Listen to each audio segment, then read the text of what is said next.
நம்ம வந்து சில கமாண்ட் உங்களுக்கு லைவ்ல காட்டாம இருக்கும். அந்த கமாண்ட பத்தி அதை எப்படி நீங்க எடுத்து லைவ்ல பார்க்குறதுல அத பத்தி நம்ம பார்க்க போறோம்.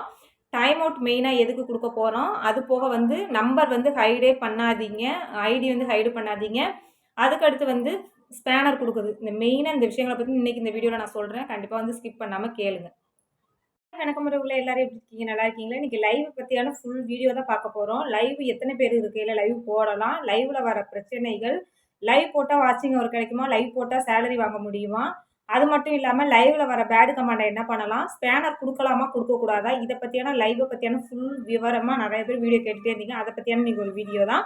வீடியோ வந்து ஸ்கிப் பண்ணாம கேட்டுட்டு இத வந்து கரெக்ட்டா ஃபாலோ பண்ணுங்க. அதுக்கு முன்னக்கூட்டி நீங்க இந்த வீடியோ பார்த்து முடிச்சோன்னா ஒரு கொஸ்டின் உங்களுக்கு வரும். உங்களுக்கே லைவ் போகாம இருக்கே அப்படின்னு பார்த்தீங்கன்னா, நான் சின்ன சின்ன மிஸ்டேக் பண்ணுனதுனால என்ன மிஸ்டேக் பண்ணியிருப்பேன் அப்படின்னு பார்த்தீங்கன்னா, முன்னாடிலாம் 1 மணி நேரம் லைவ் போட்டேன் அப்படின்னா, நல்லா பேசுவேன் லைவ்ல வந்து. அது போக வந்து டைமிங்னா கரெக்ட்டா அந்த டைமிங்ல நான் லைவ் போடுவேன். அதனால வந்து எனக்கு ஆடியன்ஸ் வந்து நெறைய வருவாங்க. 10,000, 20,000 இப்படி வந்துகிட்டே இருப்பாங்க எனக்கு லைவ்ல வந்து. 40,000, 1,00,000 வரைக்கும் கூட எனக்கு வியூஸ் எல்லாம் போயிருக்கு லைவ்ல. இந்த மாரி மிஸ்டேக்லாம் பண்ணுனீங்க, கண்டிப்பா வந்து வியூஸ் போகாது. நானும் டைமிங்க விட்டதுனால தான் எனக்கு வியூஸே போகல. அதுதான் மெயின் ரீசன். ஏன்னா, உங்களுக்கு இந்த வீடியோ பார்த்த உடனே உங்களுக்கு அந்த டவுட் வரும்ல. அதுக்காக நான் முன்னக்கூட்டியே நான் சொல்லிர்றேன். வீடியோ வந்து ஸ்கிப் பண்ணாம கேட்டு லைக் பண்ணி கமெண்ட் பண்ணுங்க. சேனல் பிடிச்சிருக்கவங்க வந்து சேனல வந்து சப்ஸ்கிரைப் பண்ணிக்கோங்க. வாங்க வீடியோக்குள்ள போகலாம். ஓகே உறவுகளே, ஃபர்ஸ்ட் வந்து நம்ம லைவ் எதுக்காக போட போறோம் அப்படின்னு பார்த்தீங்கன்னா, ஃபர்ஸ்ட் எவ்வளோ சப்ஸ்கிரைபர் இருந்தா லைவ் போடலாம் அப்படின்னு பார்த்துக்குவோம். ஃபர்ஸ்ட் வந்து 50,000 சப்ஸ்கிரைபர் இருந்தா போதும். சரிங்களா? 50 சப்ஸ்கிரைபர் இருந்தா போதும். 50 சப்ஸ்கிரைபர் இருந்தா நம்ம வந்து லைவ் போடலாம்.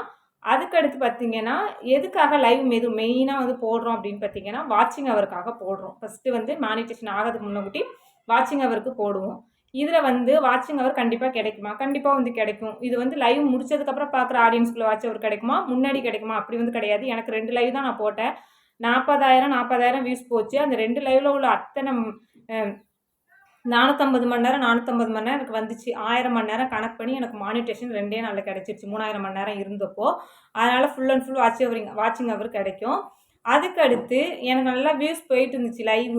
ஏன் இப்போ வந்து எனக்கு வியூஸ் வந்து சுத்தமா போறதில்ல அப்படின்னு பார்த்தீங்கன்னா, நீங்க என்ன பண்ணியிருப்பீங்கன்னா, கொஞ்ச நாள் போடாம விட்டுருப்பீங்க. இல்லன்னா டைமிங் மாத்திருப்பீங்க. அப்படி இல்ல அப்படின்னா, 1/2 மணி நேரம், 3/4 மணி நேரம் இந்த மாரி லைவ் வச்சிருப்பீங்க. ஒரு லைவ் நீங்க போட்டா மினிமம் 3/4 மணி நேரத்துக்கு மேல வரைக்கும் நீங்க லைவ் போடணும். ஏன்னா, உங்க பிக் வேல்யூ தொடுற வரைக்கும் நீங்க வெயிட் பண்ணி லைவ் போட்டுக்கிட்டே இருக்கணும். அதே டைமிங்ல 1 ஹவர், 1 ஹவர், 1 1/2 மணி நேரம் இப்படி லைவ் நீங்க போட்டு, போட்டு கொண்டு கொண்டு வந்தீங்கன்னா, ஒரு நேரத்துல உங்களுக்கு ஒரு பிக் வேல்யூ தொடும்போது உங்களுக்கு ஆட்டோமேட்டிக்கா வியூஸ் வந்துரும். அதுக்கப்புறம் கூட நீங்க டைமிங்க மாத்திக்கலாம். ஆனா வந்து மொத்தமா விடக்கூடாது. ஒரு 1 வாரம், 10 நாளு, மாச கணக்கு இப்படிலாம் விட்டுட்டு கொஞ்ச நாள் கழிச்சு நீங்க வந்து லைவ் போட்டீங்க அப்படின்னா, கண்டிப்பா வந்து வியூஸ் அதுக்கு அடுத்து கஷ்டப்பட்டு நீங்க தொடர் 1 மாசம் போட்டு கொண்டு வந்தா மட்டுமே தான் பழையபடி உள்ள வியூஸ் எல்லாம் புடிக்க முடியும். நானும் அப்படிதான். எனக்கு உடம்பு முடியாம இருந்ததுனால, நானும் இந்த லைவ் எல்லாம் போடுறத விட்டுட்டேன். விட்டதுனால அதுக்கப்புறம் எனக்கு வந்து புடிக்க முடியல. இப்பயும் வந்து கன்டினியூவா ஒரு 10 நாள் உட்கார்ந்து நான் வந்து பேசிக்கிட்டே இருந்து லைவ் போட்டேன் அப்படின்னா, கண்டிப்பா பழையபடி என்னால ஆடியன்ஸ் கொண்டு வர முடியும். எனக்கு வந்து டைம் கிடைக்கல. அது மட்டும் இல்லாம மானிட்டேஷனுக்கு முன்னாடி லைவ் போட்டா கண்டிப்பா வாட்சிங் ஹவர் கிடைக்கும். மானிட்டேஷனுக்கு அப்புறம் வந்து உங்களோட லைவ வந்து மெயினா வாட்சிங் ஹவர் கிடைக்கிறதுக்கு, டாலர் ஆட் ஆகுறதுக்கு 2க்கும் என்ன பண்ணணும்னு பார்த்தீங்கன்னா, மெயினா வந்து ஆடியன்ஸ் வந்து வாட்ச் பண்ண வைக்கணும். இப்ப நான் பேசிக்கிட்டே இருக்கேன்ல, இந்த மாரி உங்களோட லைவ்லயும் ஏதாவது நீங்க பேசிட்டே இருந்தா தான் அந்த ஆடியன்ஸ் வாட்ச் பண்ணுவாங்க நம்ம லைவ. அது மட்டும் இல்லாம ஸ்கிப் பண்ணி விட்டுட்டு போனாங்கன்னு வச்சுக்கோங்களேன், உங்களுக்கு வியூஸ் மட்டும் தான் காட்டுமே ஒழிய வாட்சிங் ஹவர் ஏறாது. அதே மாரி டாலரும் நம்மளுக்கு கிடைக்காது. மெயினா வந்து ரீசன் பார்த்தீங்கன்னா, டாலர் அதிகமா ஆட் ஆகுறது வீடியோல தான் ஆட் ஆகும். லைவ்ல வந்து கிடையாது. ஆனா லைவ்ல வந்து நீங்க வாட்ச் பண்ண வச்சு ஒரு 10,000 வியூஸ் போனாலும் கண்டிப்பா உங்களுக்கு வந்து டாலர் ஆட் ஆகும். ஆனா மினிமம் ஒரு 10,000 பேர் நீங்க பார்க்குறீங்கன்னு வச்சுக்கோங்களேன், ஒரு 1000 500 மணி நேரம், 600 மணி நேரம், 1 ஹவர் போடுறீங்க அப்படின்னா, இத்தனை மணி நேரம் அந்த வாட்சிங் ஹவர் முடிக்கும் பொழுது இருந்துச்சு அப்படின்னா, கண்டிப்பா வந்து நம்மளுக்கு வந்து டாலர் ஆட் ஆகும்.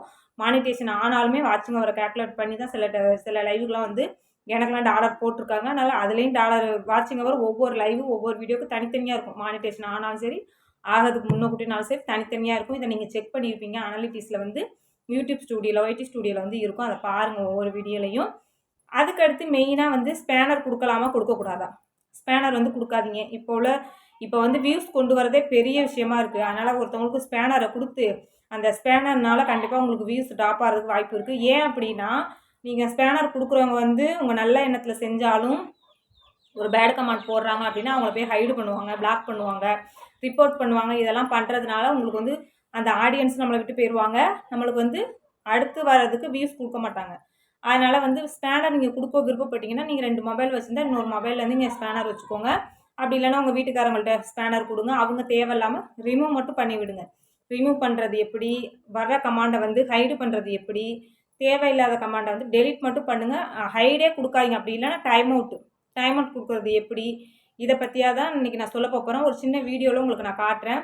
லைவ் போட்ட உடனே உங்களுக்கு வந்து அது மட்டும் இல்லாமல் சில டைம் வந்து சில பேரோட கமாண்டு காட்டாது. அதுக்கும் சைடில் ஒரு செட்டிங்ஸ் இருக்குது. அதை ஆன் பண்ணி கமாண்டு வரும். ஆல் கமாண்டு, டாப் கமாண்டு இப்படி மாற்றி மாற்றி நம்ம கமாண்டாக பார்த்துக்கலாம். இந்த மாதிரியான ஒரு செட்டிங்ஸ் தான் இன்றைக்கி பார்க்க போகிறோம். வாங்க வீடியோக்குள்ளே போகலாம். லைவுக்கு வந்து ஃபஸ்ட்டு யூடியூப் சேனல் ஓப்பன் பண்ணிக்கோங்க. லைவ் வந்து கீழே ப்ளஸ் மார்க்கை கிளிக் பண்ணி லைவை கிளிக் பண்ணிக்கோங்க. லைவை கிளிக் பண்ணோன்னே ஃபஸ்ட்டு எடுத்தோன்னே டைட்டில் கேட்கணும். ஏரோ மார்க் போட்டிருக்கேன்ல, டைட்டிலை கொடுங்க. அதுக்கடுத்து இன்னொரு ஏரோ மார்க் போட்டிருக்கேன். இதில் பென்சில் மார்க் வச்சு நீங்கள் எதுவும் தம்ப்லைன் வச்சுருந்தீங்கன்னா அதையும் ஆட் பண்ணிக்கோங்க. அதுக்கடுத்து பார்த்தீங்கன்னா பப்ளிஷு, அப்புறம் வந்து நோ ஃபார் கிட்ஸு, எட் ஃபார் கிட்ஸு இது மாதிரி கொடுத்துக்கோங்க. நான் மானிட்டேஷன் ஆன சேனல்னால மானிட்டேஷன் ஆன் பண்ணிக்கிறேன், எனபிள் பண்ணிக்கிறேன். நீங்கள் மானிட்டேஷன் ஆகலைன்னா இந்த பேஜ் உங்களுக்கு வராது. அடுத்து பார்த்தீங்கன்னா நோ ஃபார் கிட்ஸு இதெல்லாம் கொடுத்துட்டு கோ லைவ், நேராக ஸ்ட்ரைட்டாக கோ லைவ் கொடுத்துட வேண்டியதான். கோ லைவ் கொடுத்தோன்னா செகண்டு விழுகும். முன்னெல்லாம் அப்படி கிடையாது, இப்போ வந்து செகண்டு விழுகுது. இந்த மாதிரி கோ லைவ் கொடுத்துட்டு நீங்கள் லைவை வந்து ஆன் பண்ணிக்கணும். இதை நான் நேராக லைவ் போட்டது தான் உங்களுக்கு வந்து நான் க்ரீன்ஷாட் எடுத்து உங்களுக்கு நான் வந்து பண்ணியிருக்கேன். இப்போ லைவ் போட்டோன்னா லைவ் வந்து நம்மளுக்கு ஓகே ஆயிரும். பாருங்கள், கோ லைவ் அப்படிங்கிறதுல போயிடும். போனதுக்கப்புறம் நிறைய பேருக்கு கமாண்ட் வர்றதில்ல அப்படிங்கிற பிரச்சனைக்கு என்ன ஏதுன்னு அப்படி நான் சொல்ல போகிறேன். இப்போ லைவ் ஆன் ஆகிடுச்சு. நம்மளுக்கு இன்னும் ஆடியன்ஸ் வரலை, கொஞ்சம் லேட்டாக தான் வருவாங்க. ஆடியன்ஸ்க்காக நம்ம வெயிட் பண்ணுவோம். இப்போ ஆடியன்ஸ் வந்து எனக்கு கமாண்ட் பண்ண ஆரம்பிச்சிட்டாங்க. நல்ல கமாண்டாக இருந்தால் நீங்கள் ஒன்றுமே பண்ண வேண்டாம். சைடில் நான் ஒரு இது பாக்ஸ் மாதிரி இருக்குல்ல, அதை கிளிக் பண்ணிவிட்டு இந்த மாதிரி வரும். டாப் கமாண்டு, ஆல் கமாண்டு, இந்த மாதிரி 4 இது இருக்கும். நீங்கள் இதில் தான் ஆஃப் பண்ணி வச்சுருந்தா கூட சில கமாண்ட் உங்களுக்கு வராமல் இருக்கும். நான் அடிக்கடி டாப் கமாண்டு, ஆல் கமாண்டு இந்த மாதிரி மாற்றி பார்த்துக்குவேன். சில கமாண்ட் நம்மளுக்கு காட்டாமல் கூட போகலாம். அதனால் டாப் கமாண்டு, ஆல் கமாண்டு இந்த இடத்த கிளிக் பண்ணி இது பார்த்திங்கன்னா 4 பேஜ் ஓப்பன் ஆகும். இதை கிளிக் பண்ணி நம்ம எப்போதும் வந்து அதை அடிக்கடி பார்த்துக்கணும். லைவ் ஓடிட்டுருக்கையிலே பார்த்துக்கணும். இப்போ ஒரு கமாண்டை நீங்கள் டைம் அவுட் கொடுக்குறீங்கன்னா அந்த கமாண்டோட இதை அழுத்தி பிடிச்சிங்கன்னா இதில் வந்து எல்லாமே பின் மெசேஜ், ரிப்போர்ட்டு, ரிமூவ் கூட நீங்கள் கொடுக்கலாம் பிடிக்கல அப்படின்னா. அப்புறம் டைம் அவுட் கொடுக்கணும்னா நான் டைம் அவுட்டுக்கு ஒரு ஏரோ மார்க் போட்டிருக்கேன். இதை கொடுத்து எவ்வளோ செகண்டில் உங்களுக்கு டைம் அவுட் கொடுக்க விரும்புகிறீங்களோ அந்த செகண்டை கிளிக் பண்ணிங்கன்னா அவங்க வெளில போயிடுவாங்க. உங்களுக்கு அந்த டைமிங் வரைக்கும் அந்த பேட் கமாண்டு எதுவுமே வராது. அதிகபட்சம் நீங்கள் ஹைடு சேனல் மட்டும் பண்ணவே பண்ணாதீங்க. இது ரொம்ப மெயினு. ஹைடு மட்டும் பண்ணாதீங்க. ஹைடு பண்ணிட்டீங்க அப்படின்னா உங்களுக்கு ஆடியன்ஸ் வந்து குறைஞ்சிருவாங்க. அதிலே இருக்கும் பாருங்கள், லாஸ்ட்டாக ஹைடு ஃப்ரம் சேனல் அப்படி சொல்லி இருக்கும். இந்த மாதிரி நம்மளோட சேனலுக்கு வந்து கரெக்டாக பார்த்து செட் பண்ணிக்கோங்க. இது ரொம்ப ரொம்ப முக்கியம். பேடு கமாண்ட் எப்படி தவிர்க்கிறதுன்னு இல்லை உங்களுக்கு சொல்லியிருக்கேன். பார்த்து கரெக்டாக லைவ் போடுங்க. இந்த வீடியோ லைவை பற்றியான ஃபுல் அண்ட் ஃபுல் டீட்டெயில் வந்து நான் சொல்லிட்டேன். எனக்கு ஏன் ஸ்டாப் ஆச்சுங்கிறதே நான் சொல்லிட்டேன். அதனால் நீங்கள் டைமிங் பிக்கப் பண்ணுங்கள், வீடியோ போடுங்க, கண்டினியூவாக லைவை போட்டால் இது பண்ணுங்கள். கண்டிப்பாக உங்களோட பிக் வேல்யூ தொடும் பொழுது வியூஸ் அதிகமாக போக வாய்ப்பு உண்டு. இந்த மாதிரிலாம் நான் சொன்ன விஷயங்களை வந்து தவறாமல் பண்ணினா மட்டுமே தான் லைவில் வந்து ஜெயிக்க முடியும், வாட்சிங் அவர் கொண்டு வர முடியும், சம்பாதிக்கவும் முடியும். ஓகே ஒருவேளை இதை ஃபாலோ பண்ணுங்கள். அடுத்து ஒரு சூப்பரான வீடியோவில் பார்க்கலாம். பாய். மறக்காமல் ஒரு லைக் பண்ணி கமெண்ட் பண்ணி ஷேர் பண்ணுங்கள். சேனலுக்கு புதுசாக வந்தீங்கன்னா சேனலை வந்து சப்ஸ்கிரைப் பண்ணிக்கோங்க. பாய்.